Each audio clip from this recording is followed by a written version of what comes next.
فقط در 6 ساعت عراق شوکه شد.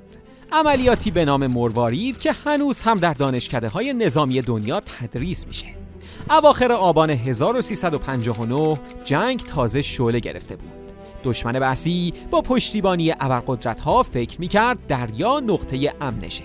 اما غافل از اینکه دلیرمردان نیروی دریایی ایران ماه‌ها قبل با دقت و ایمان نقشه‌ای طراحی کرده بودند تا کمر نیروی دریایی عراق رو بشکنن.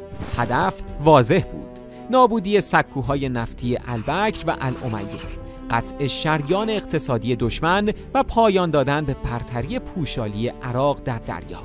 بامداد 7 آذر 1359 ناوچه‌های ایرانی از جمله قهرمان افسانه‌ای پیکان به همراه جنگنده‌های فانتوم در سکوت به سمت شمال خلیج فارس حرکت کردند.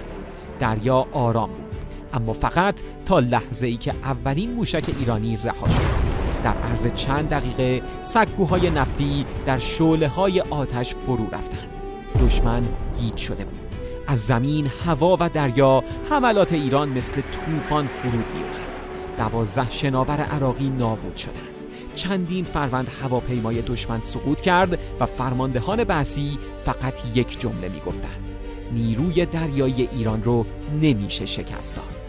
اما نقطه اوج ایستادگی ناوچه پیکان بود.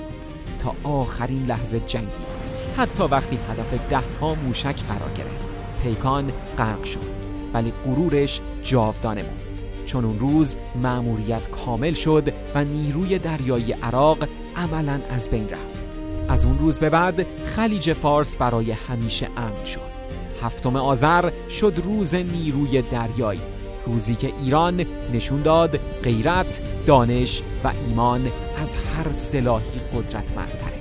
نیروی دریایی ارتش جمهوری اسلامی ایران نیروی حیاتی و تعیین کننده